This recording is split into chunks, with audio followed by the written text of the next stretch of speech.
বিএনপির ভারপ্রাপ্ত চেয়ারম্যান তারেক রহমান বলেছেন, নির্বাচন যত দেরিতে হবে ষড়যন্ত্র তত বৃদ্ধি পাবে।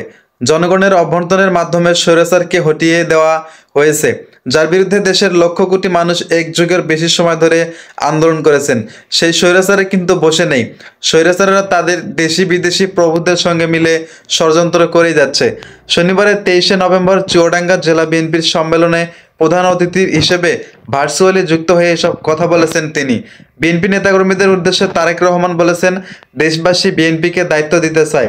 দায়িত্ব নিতে হলে দায়িত্বশীল ভূমিকা পালন করতে হবে। দায়িত্ব নেওয়ার মতো নিজেকে যোগ্য করে গড়ে তুলতে হবে।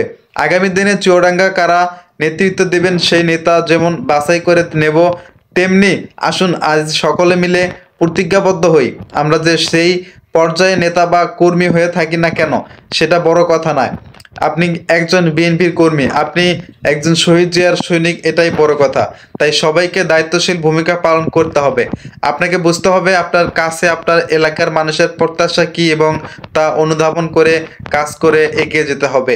অন্তর্বর্তী সরকারের নিরপেক্ষ নির্বাচন দিতে সক্ষম মন্তব্য করেন তারেক রহমান। বলেছেন, তারা অন্তর্বর্তী সরকার একটি নিরপেক্ষ নির্বাচন দিতে সক্ষম হলেই প্রকৃত ব্যক্তিগুলো নির্বাচিত হয়ে আসতে পারবেন, যারা সত্যিকারের অর্থেই জনগণের কথা বলবেন, জনগণের স্বার্থ নিয়ে চিন্তা করবেন, প্রতিটি সেক্টরের সমস্যা সমাধানের বিষয়টিও চিন্তা করবেন।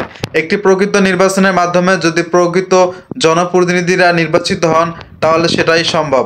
বিএনপির ভারপ্রাপ্ত চেয়ারম্যান বলেছেন, যে দেশের রাজনীতিক রুগ্ন সে দেশের প্রতিটি প্রতিষ্ঠানই রুগ্ন।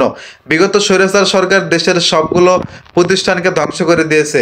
এগুলো আবার জনগণের কল্যাণে নিয়োজিত করতে হলে নাগরিকের ভোটের মাধ্যমে যোগ্য প্রতিনিধিকে নির্বাচিত করতে হবে। এই দেশের মানুষের ভাগ্যর পরিবর্তন বিএনপির একমাত্র লক্ষ্য। দেশকে এগিয়ে নিয়ে যাওয়াই আমাদের মূল উদ্দেশ্য। সম্মেলনের শুরুতে দলের প্রয়াত নেতাকর্মীদের স্মরণে শোক প্রস্তাব উত্থাপন করেছেন জেলা বিএনপির আহ্বায়ক কমিটির সদস্য